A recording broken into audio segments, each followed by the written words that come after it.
Om. Om. Om. Om Namo Bhagavate Vasudevaya. Om Namah Shivaya. Sadashiva Samarambham Shankaracharya Madhyamam Asmadacharya Paryantam Vande Guru Paramparam Shruti Smriti Purananam Alayam Karunalayam Namami Bhagavatpada Shankaram Lokashankaram Harihi Om Shri Gurubhyo Namaha Harihi Om. My humble pranams to all Atma Jyotis, divine light of the self. I welcome all of you to today's session of Bhagavad Gita. I am not a Pandita, I am not a Jnani, I am not a Guru. I am just a Sadhaka, seeker. I am conducting this study hour as a means for my learning.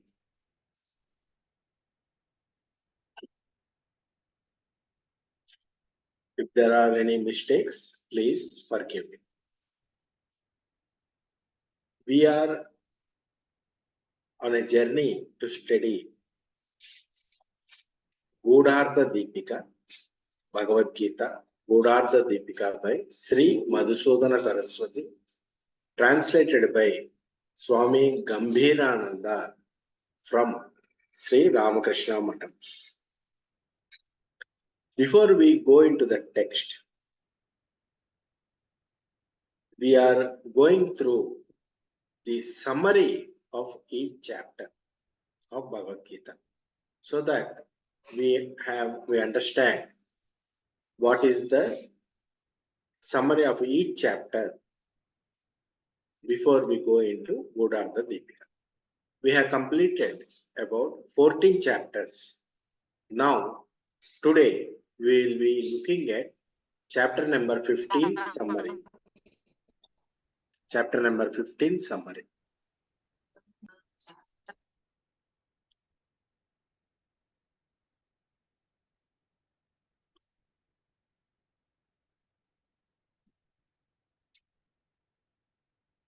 Chapter number 15 is called Purushottama Prapti Yoga.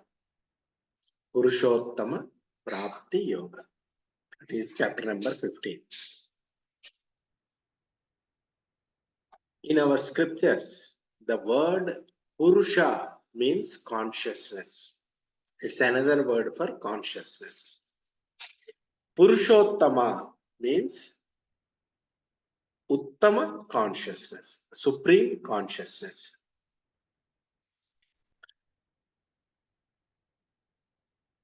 What is this supreme consciousness, Uttama consciousness? The Purusha, which is you and me, which is the Jiva, the individual consciousness, has to realize oneness with the Purushottama. See, the traditional viewpoint, not traditional viewpoint, the common man's viewpoint is there is a world out there and I am there and God is there. Jiva, Jagat, Ishvara. We have to kind of integrate these three, Jiva, Jagat and Ishvara, into one supreme reality, Purushottama or Brahman.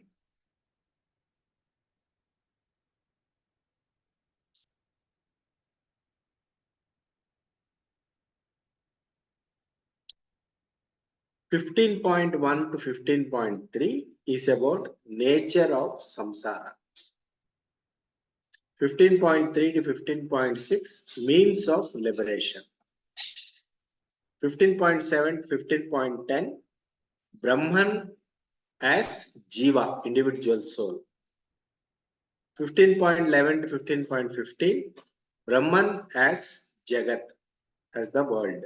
Jagat means world. 15.16 to 15.18, Brahman as Purushottama is talked about. 15.19 to 15.20, glory of supreme knowledge of supreme self. This is how this chapter is divided. So the first shloka in this chapter is Urdhvamulam adashakam ashwaddam prahuravyayam chandansi yasya parnani yastam veda sa vedavid. Initially, in the first one or two shlokas, there is a poetic description of the world. It's a poetic way of saying that it is like a tree, Ashwatha tree. The samsara is like a inverted tree. It's a poetically described Ashwatha tree. Its roots are upwards and branches are downwards. Very strange tree. Roots are upwards, branches are downwards. Its leaves are the hymns of the Vedas, the various hymns of the Vedas. And one who knows the secret of this tree is the knower of the Vedas. This is what this shloka says. And also in the subsequent shlokas, it is told that the branches of this tree are extended upwards and downwards, nourished by the three gunas, sattva, rajas, tamo gunas, and the objects of the senses are the tender buds of this tree.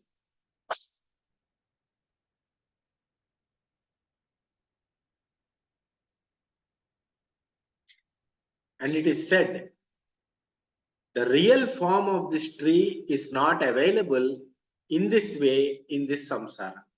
That means don't start looking for an inverted tree now.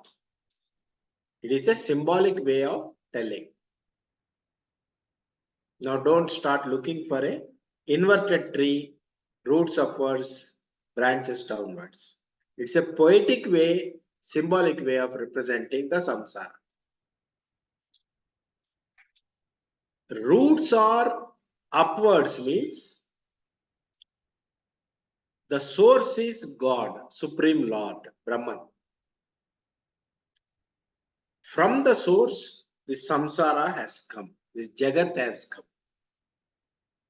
And its branches and leaves are our sense objects, sense pleasures. When one understands this and searches for the root of this tree, looks for God, then that person will not return to this world again, because he merges with he realizes his identity with the Supreme Lord. He merges with the Supreme Lord.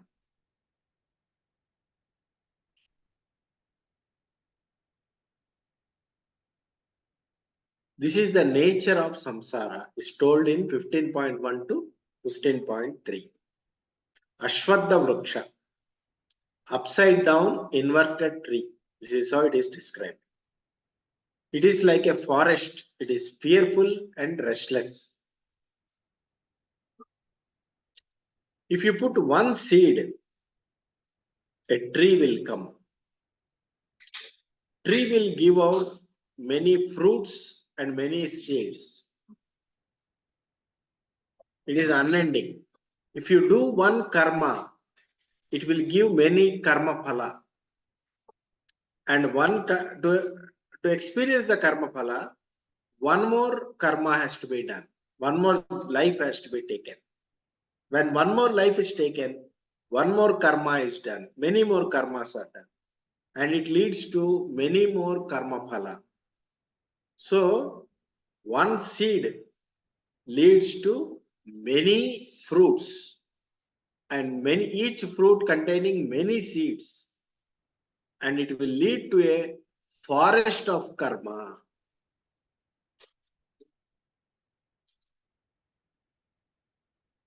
It is said the roots are upwards. It means don't look upward where the roots are. Means roots are subtler. We see the gross body. We don't see the subtle aspect of the body. Best you can see subtle aspect is the mind. Mind is subtler than the body. In the mind, we have desires, we have thoughts, feelings, emotions. These drive the gross. The subtle drives the gross. The subtle mind which is subtler than the body, is like a driver that drives the car called the body. Similarly, this world is a gross world which you see. It is driven by the collective vasanas and impressions, the desires which is there in every being. And behind this subtle body mind, there is a Karana Sharira, which is causal body, which is a storehouse of all our karma. This causes many lifetimes to happen. So the Ashwatha Vriksha, the seed is subtler. That's how you have to understand.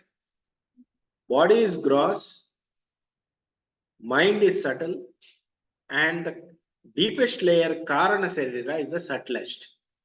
There lies the seed, Ajnana, for this projection of the world and the body.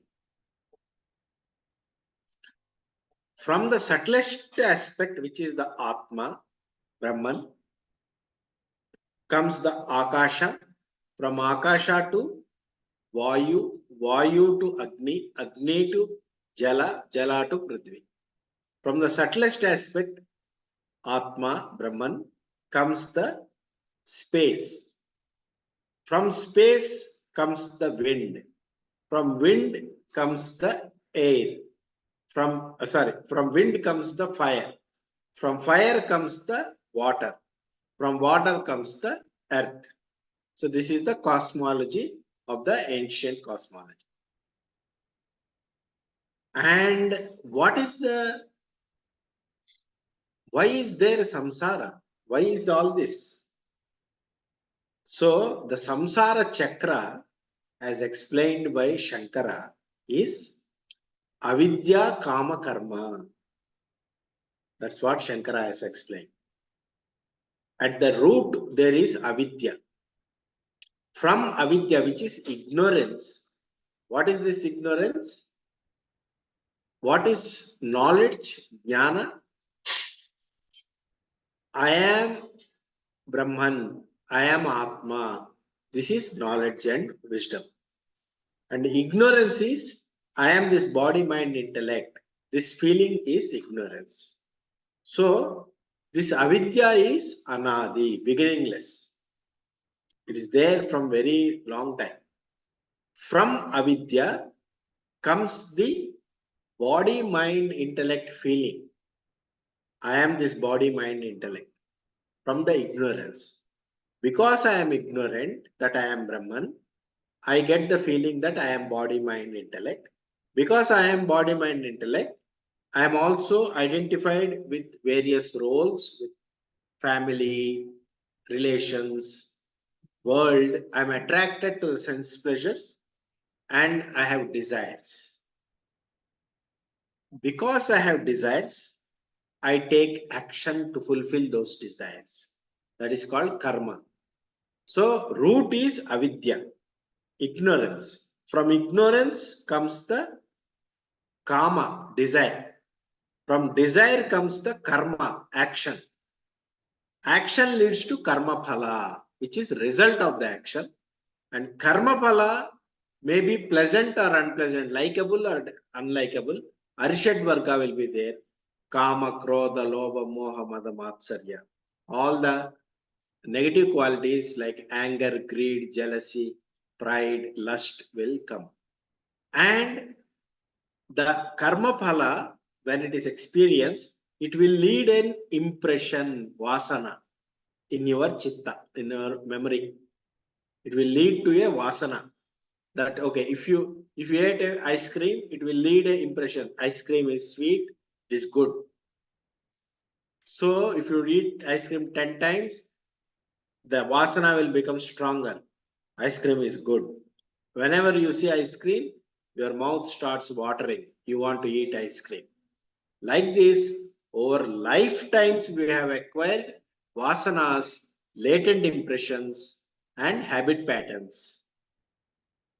And these are nothing but avidya, ignorance. You see, it's a cycle.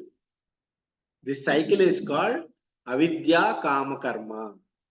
From avidya, kama, desire, karma, action, karma phala to vasanas, vasanas leads to avidya. So this vicious circle, we are caught in this vicious circle. How do you get out of this vicious circle? How do you get escape velocity? By Atma Vichara, self-enquiry. Who am I? Enquire who I am, who am I? Find out who you are and be free of this avidya kama karma samsara chakra. Go to the root of this tree and cut the root.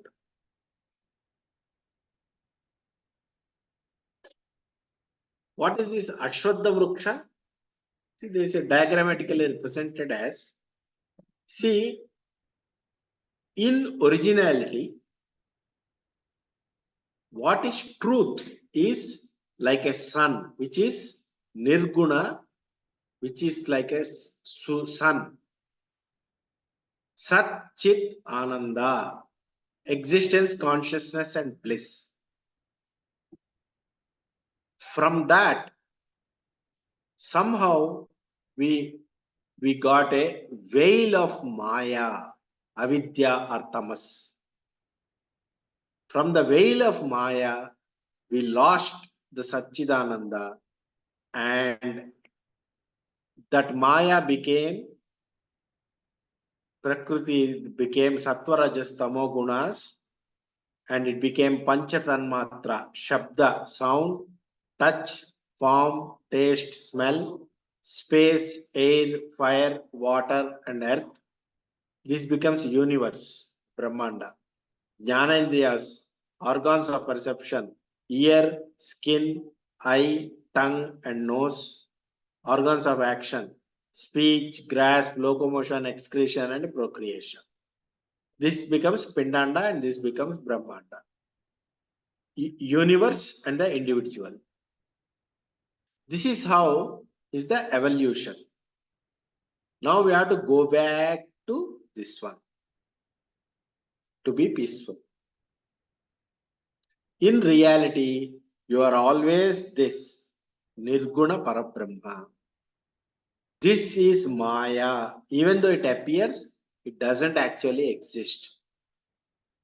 What you see, universe, is in reality Mithya. It is seen but does not exist actually.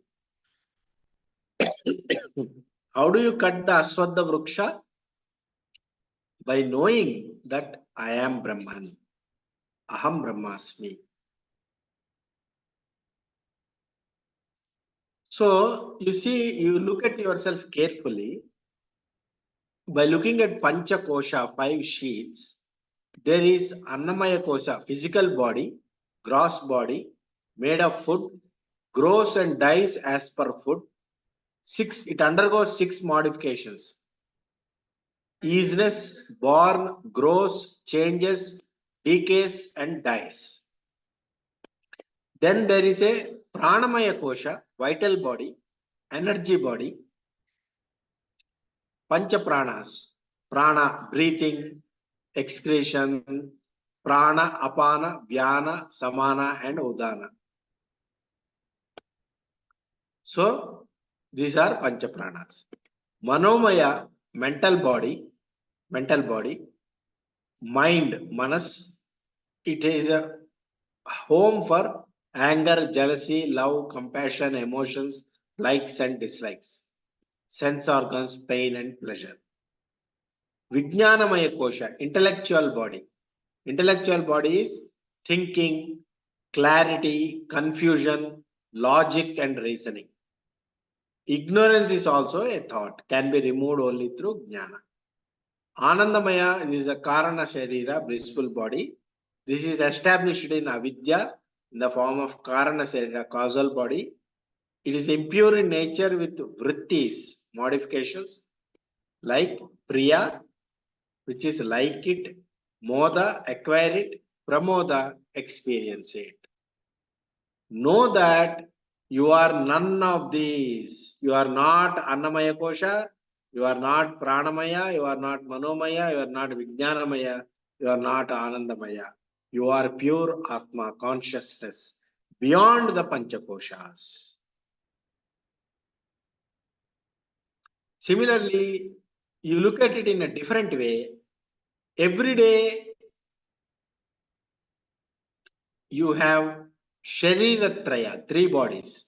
Stula Sharira, Sukshma Sharira, and Karana Sharira. Stula Sharira, gross body, is related to Annamaya Kosha. It originates from Sukshma Sharira. The Sukshma Sharira, the mind drives the body. Mind is the subtle body. The physical body is the gross body. The gross body originates from Sukshma Sharira. It's a result of past karma composed of Panchabhutas, subject to 6 modifications: isness, born, grows, changes, decays, and dies. It experiences pain and pleasure with reference to physical body. Sukshma Sarira, which is subtle body, consists of Pranamaya Kosha, Manomaya Kosha, and Vijnanamaya Kosha. Originates from Karana Sharira. It is a result of past karma, composed of Panchabhutas before Panchikarana. Experience Sukha and Dukkha with reference to emotions, constituted of 5 sense Jnanendriyas: ear, skin, eyes, tongue, and nose. 5 Karmendriyas: speech, hands, feet, anus, genitals. 5 Pranas: Prana, Apana, Udana, Samana, and Vyana. The mind and the intellect. Then there is Karana Sarira, causal body, which is inexplicable, beginningless, composed of ignorance, avidya. The cause of the other 2 bodies. From Karana Sarira comes the Sukshma Sarira and Stula Sarira. Know that you are not the physical body, you are not the gross body, Stula Sarira, you are not the Sukshma Sarira, mind, you are not the Karana Sarira, causal body. You are Atma, the pure consciousness. 15.6, Krishna says, न तद् भासयते सूर्यो न शशांको न पावकः यद्गत्वा न निवर्तन्ते तद्धाम परमं मम. My abode is such that there neither the sun shines nor the moon shines nor fire can illumine. Once you reach there, you will not reach the samsara again.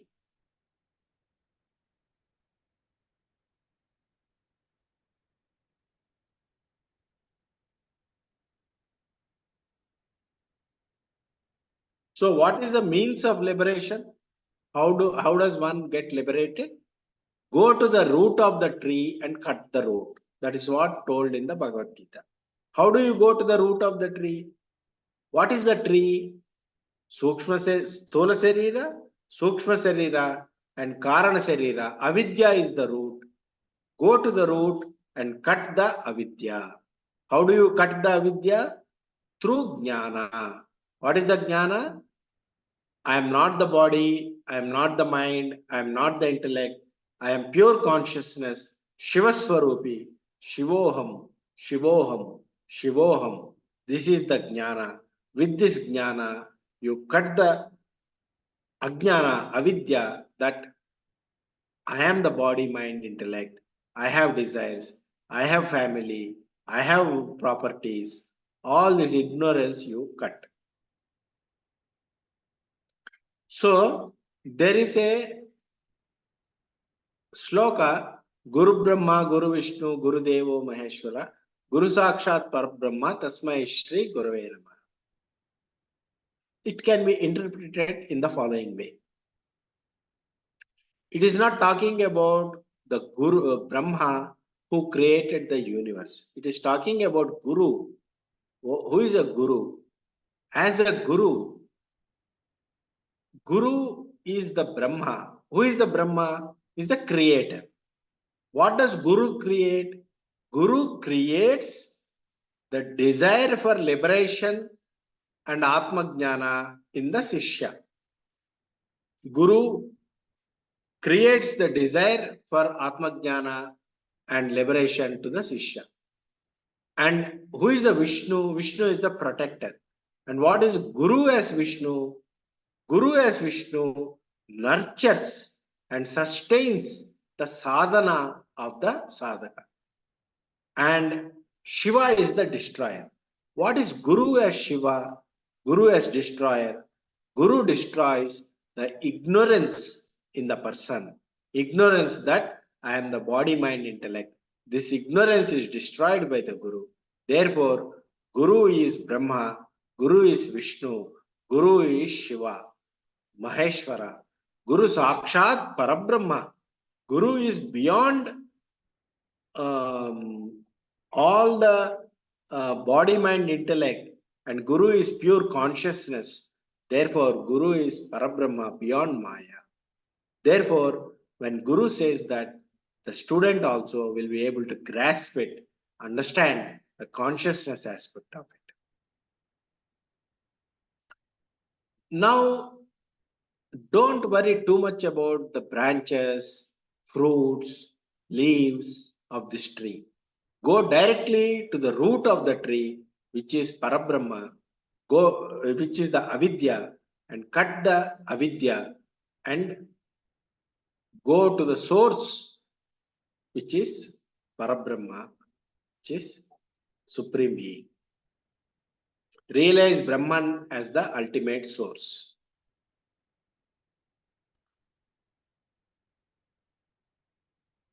A samsari, meaning one who is in the world, who is attracted to the world, is having raga towards world. He is attracted to the world.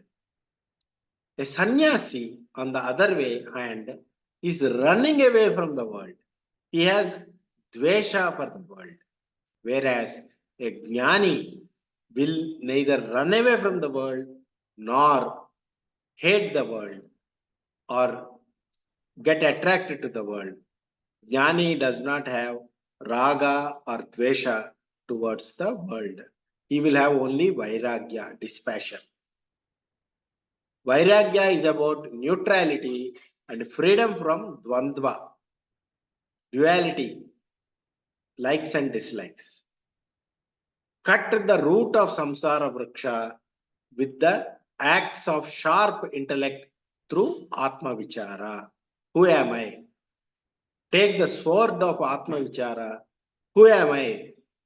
Ask yourself, who am I? And go to the source and cut the avidya, ignorance.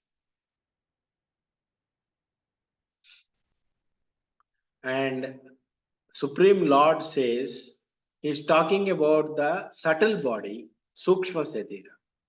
Just like the wind carries the fragrance from the flowers to another place, similarly, the Sukshma Sarira, when the body is dropped, takes all this mind and the senses with it and goes to another body.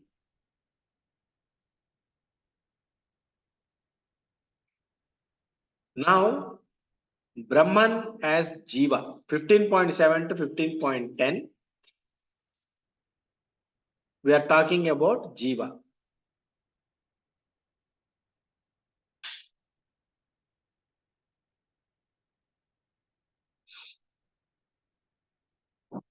See, we have done Kshetra Kshetrajna Vibhaga Yoga. In that, we know Kshetra, field. We know Kshetrajna, the knower of the field. We have done Gunatraya Vibhaga Yoga. Sattva, Rajas, Tamo, Guna is all the Prakriti which does everything. And you don't do anything. And see, if you look at it,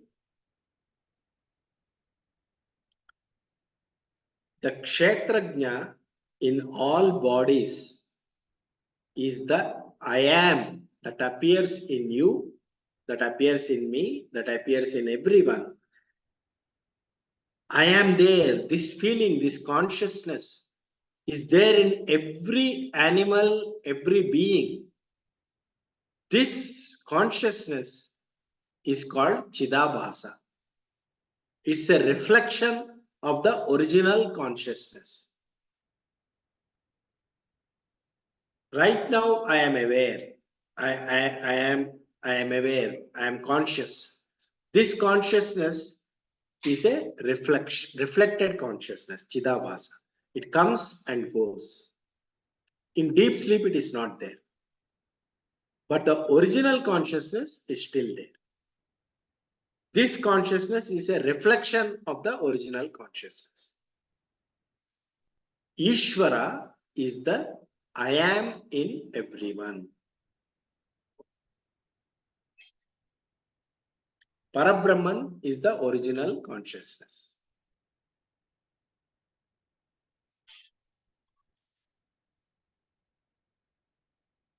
In Bhagavad Gita, chapter 15, 14th shloka, Bhagavan says, Aham Vaishvanaro Bhutva Praninam Deham Ashritaha Pranapana Samayuktaha Pachamyannam Chiturvidam. He's saying,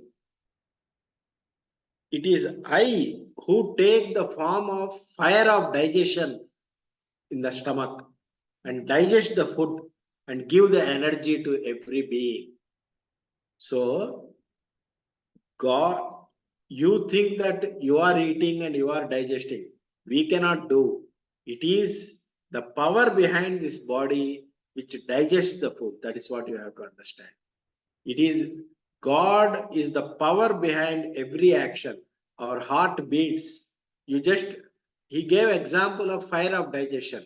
You can see, you can apply it to every biological function.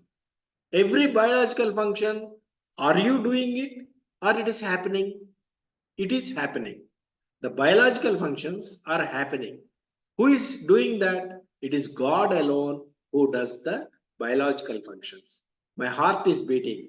Who is giving the power to the heart? It is God, Ishvara only doing. Sun is shining. It is Ishvara only who is giving the power. So, everywhere there is no doer. If the sun shines, who is the doer? If the heart beats, who is the doer? There is no doer. It is Ishvara only who is the doer. Therefore, you have to understand that whatever happens is the doer is Ishvara, not you. You are not the doer. You are only an ego which claims that I am doing. To do any action, energy is required. Are you the generator of energy? No. Energy is given by the universe. Therefore, you are not the doer. See, for a simple act like making a coffee, are you the doer? The farmer works in the field very hard and produces the coffee beans. And that goes into the market. Somebody makes it into a powder. And then somebody produces sugar. Cow gives the milk. and you put it all together. Now the fire that boils this is also the cylinder comes from somebody. Now the fire cooks it. After the coffee is made, you claim, I made coffee. Who really is the maker? Who is the doer here? Therefore, the doer is Ishvara, the totality, the collective. You cannot claim, I am the doer. If you claim, I am the doer, it is ego in you. Therefore, Krishna says, I am the fire in the belly which digests the food. He's saying, I am the mover in all actions. That's what he is saying. And he says, Sarvasyaham hrudi sannivishto matta smrutir jnanam apohanancha Vedaischa sarvair ahameva vedyo Vedanta krud veda videva cha. I am seated in the hearts of all beings. And from me, Krishna, comes memory, knowledge, as well as forgetfulness. I alone am to be known by all Vedas, Vedanta and the meaning of Vedas. From God, everything comes. And God is the I am in you. From the consciousness only, everything comes.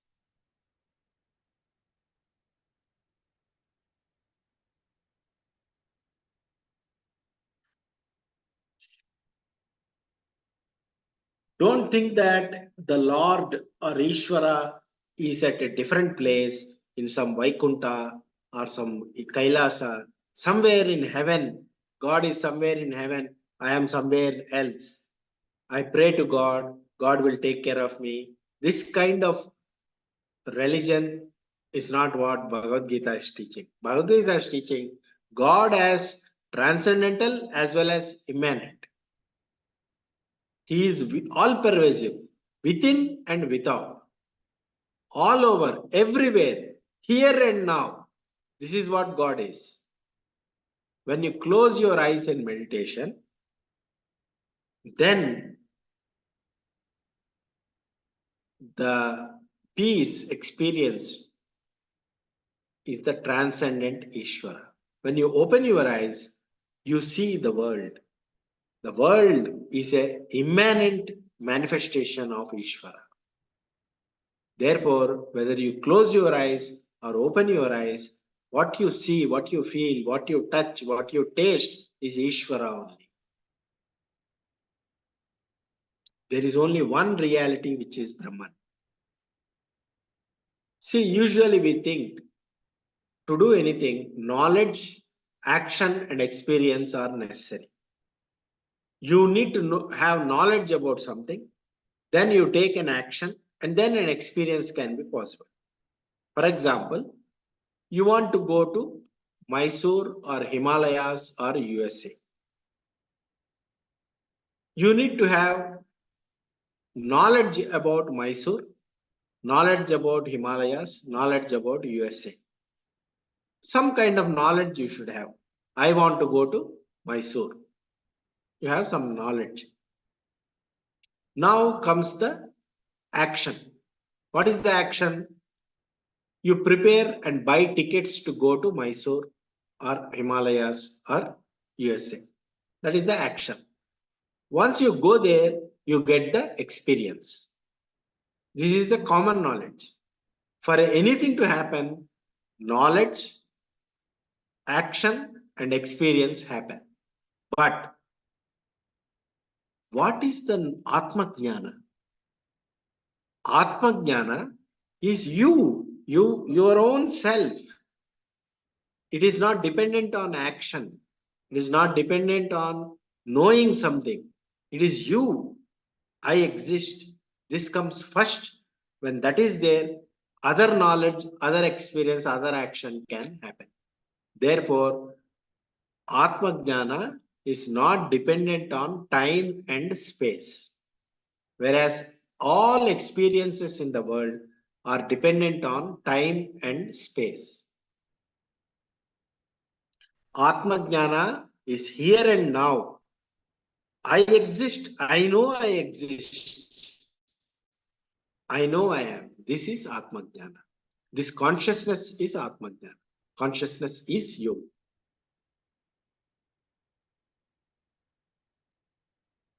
And Krishna says in 15.16, there are two kinds of beings in creation, Kshara and Akshara. Kshara means which get destroyed. Kshara means which get destroyed. Akshara means which doesn't get destroyed. Kshara is whatever matter you see, the body, world, any matter you see is a Kshara. It will get destroyed. Akshara is the I am in you, is the Ishvara. I am in you, Akshara. However, beyond this Kshara and Akshara, the consciousness, the awareness which is there is called the transcendental beyond, which is Purushottama. Beyond the Kshara and Akshara is the Purushottama, the consciousness awareness. Therefore, because Krishna is beyond Kshara and Akshara, he is known as Purushottama. There are two Purushas, Kshara and Akshara. Krishna is beyond Kshara and Akshara. He is Purushottama. And Krishna is you. Your true nature is Purushottama. Your true nature is Purushottama. Why? Because you are not what you think you are. You are not the body. You are not the mind. You are not the intellect. You are not even the I am that you think you are. You are the nescence from which all these appear. In deep sleep, where are all these going? And from where on waking up it's all coming up? Into that blankness, beyond that is where everything is dependent on. That consciousness awareness is Purushottama.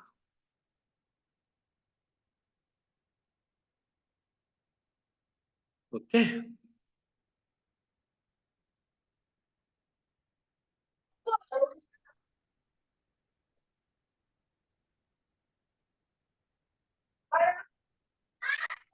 So those who know me without doubt as a supreme personality, as Purushottama, they have the complete knowledge.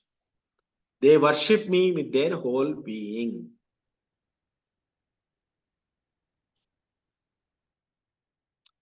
Mistaking Brahman as objects is samsara or avidya. Realizing objects as Brahman is mukti or jnana. I'll tell you two sentences. Brahman is mountain. It is avidya, ignorance.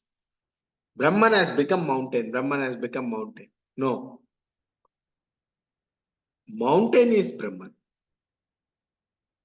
See, or I will put it this way. Mountain is. There is a mountain. Is a sentence. Isness became a mountain. Is a second type of sentence. So, first sentence, there is mountain. You are assuming there is an object called mountain. In the second sentence, isness became mountain.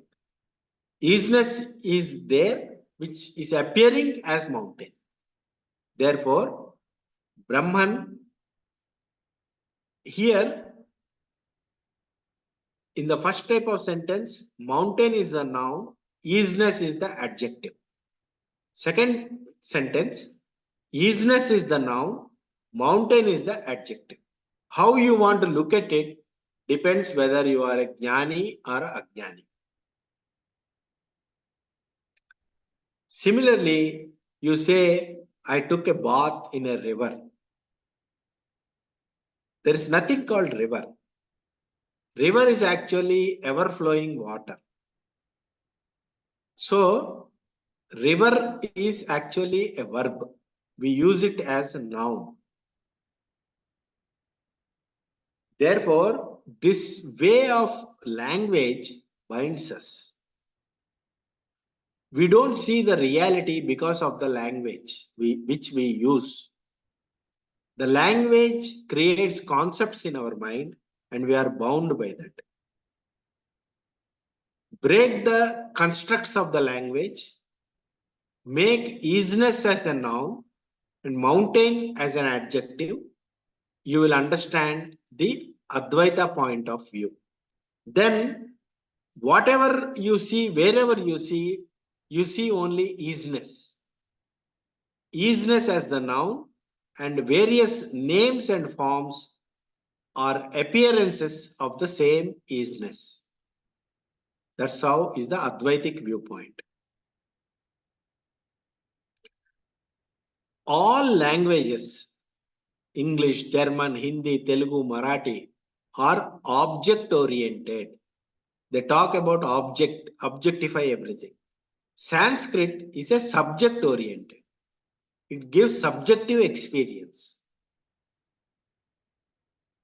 Therefore, it is called Deva Bhasha. Deva means light, light of the self. Atma Jyoti. When you use any word of Sanskrit, it directly gives you subjective experience. Therefore, Sanskrit is light Deva Bhasha.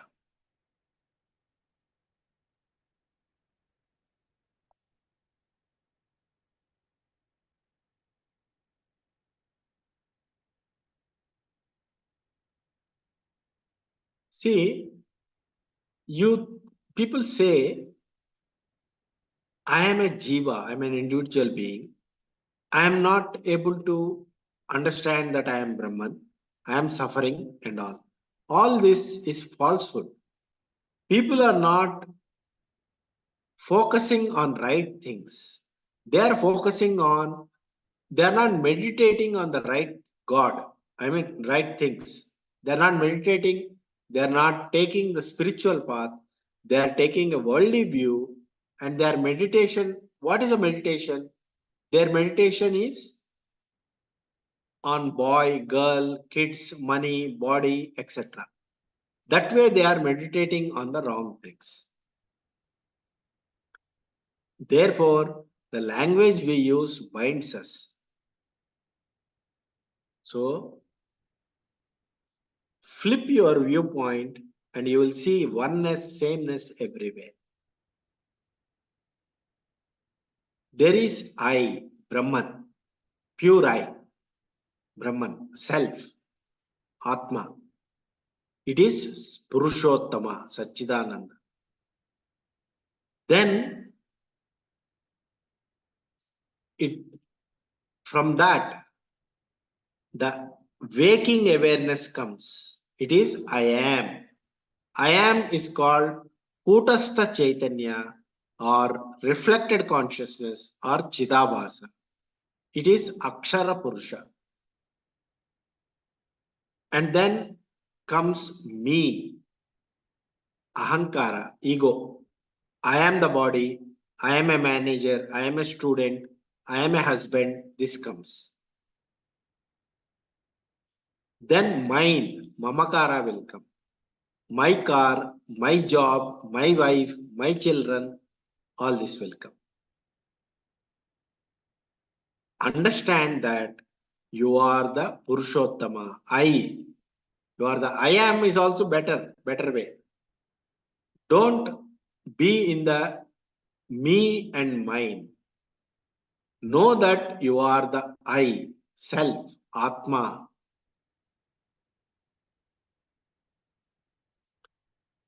Enquire, who am I? Be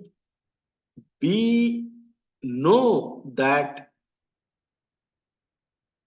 be aware of I am aware. Be aware that I am aware.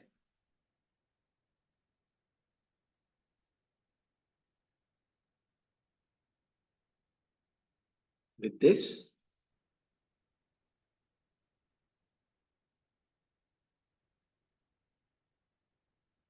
15th chapter kind of summarized it. If you have any question, any observation, please feel free to ask.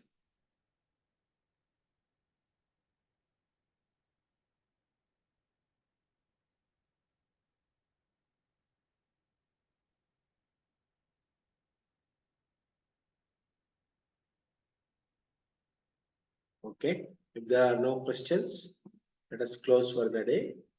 Asatoma Sadgamaya Tamasoma Jyotirgamaya Mrityorma Amrutam Gamaya Om Shanti Shanti Shanti Harihi Om Shri Gurubhyo Namah Harihi Om Hari Om Tat Sat Shri Krishnarpanamastu.